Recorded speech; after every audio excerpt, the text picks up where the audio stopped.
And you probably noticed I don't feel about that war the way we were told we were supposed to feel about that war, the way we were ordered and instructed by the United States government to feel about that war.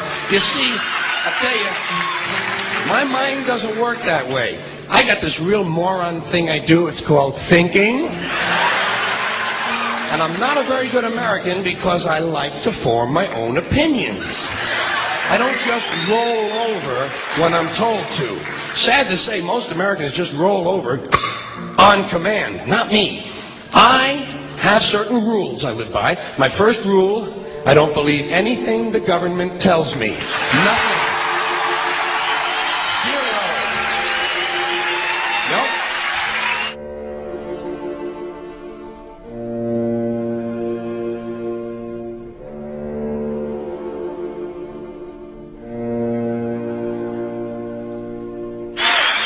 And I don't take very seriously the media or the press in this country, who in the case of the Persian Gulf War were nothing more than unpaid employees of the Department of Defense, and who most of the time function as kind of an unofficial public relations agency for the United States government. So I don't listen to them, I don't really believe in my country, and I gotta tell you folks, I don't get all choked up about yellow ribbons and American flags. Now, to balance the scale, I'd like to talk about some things that bring us together.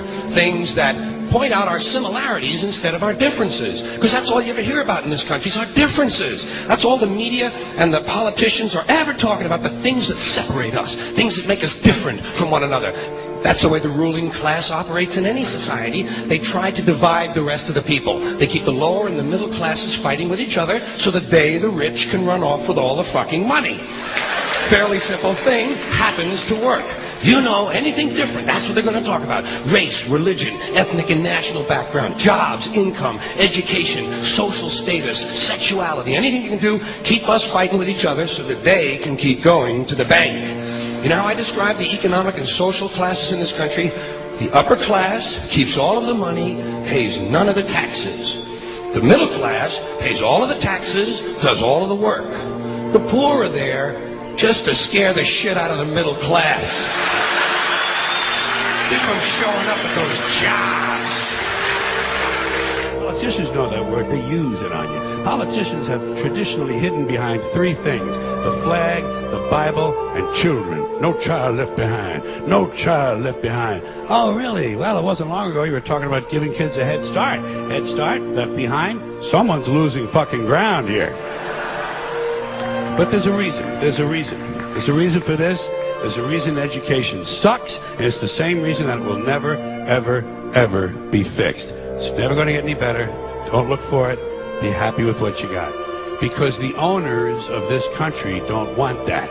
I'm talking about the real owners now. The big, the wealthy, the real owners, the big wealthy business interests that control things and make all the important decisions. Forget the politicians. They're irrelevant. The politicians are put there to give you the idea that you have freedom of choice. You don't. You have no choice. You have owners. They own you. They own everything. They own all the important land. They own and control the corporations. They've long since bought and paid for the Senate, the Congress, the state houses, the city halls. They got the judges in their back pockets, and they own all the big all the big media companies. So they control just about all of the news and information you get to hear. They got you by the balls. They spend billions of dollars every year lobbying to get what they want. Well, we know what they want. They want more for themselves and less for everybody else. But I'll tell you what they don't want. They don't want a population of citizens capable of critical thinking. They don't want well-informed, well-educated people capable of critical thinking. They're not interested in that. That doesn't help them. That's against their interest. That's right. You know something? They don't want people who are smart enough to sit around the kitchen table and figure out how badly they're getting fucked by a system that threw them overboard 30 fucking years ago. They don't want that. You know what they want? They want obedient workers. Obedient workers. People who are just smart enough to run the machines and do the paperwork, and just dumb enough to passively accept all these increasingly shittier jobs with the lower pay, the longer hours, the reduced benefits, the end of overtime, and the vanishing pension that disappears the minute you go to collect it. And now they're coming for your Social Security money. They want your fucking retirement money. They want it back. so they can give it to their criminal friends on Wall Street. And you know something? They'll get it. They'll get it all from you sooner or later, because they own this fucking place. It's a big club, and you ain't in it. You and I are not in the big club.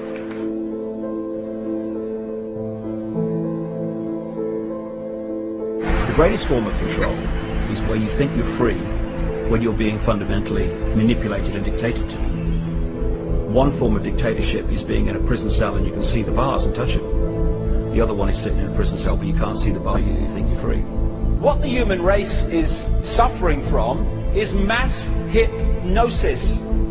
We are being hypnotized by people like this. Newsreaders, politicians, teachers, lecturers. We are in a country and in a world that is being run by unbelievably sick people. The chasm between what we're told is going on and what is really going on is absolutely enormous. The greatest hypnotist on planet Earth is a oblong box in the corner of the room. It is constantly telling us what to believe is real. Historically, the control and manipulation of political opinion has been the Freemasons' main weapon in gaining control of countries and states.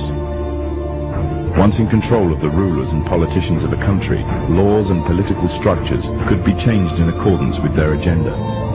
However, since restricting the body does not necessarily mean restricting the mind, the Freemason recognizes that their plan for a global government hinges completely on subduing the masses to their agenda, and thus eliminating opposition to their cause.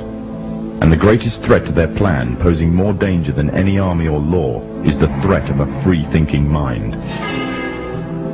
In order to eliminate this threat and to achieve their objective, the Masons have set about the boldest plan ever devised: the complete control of every aspect of human life, your life.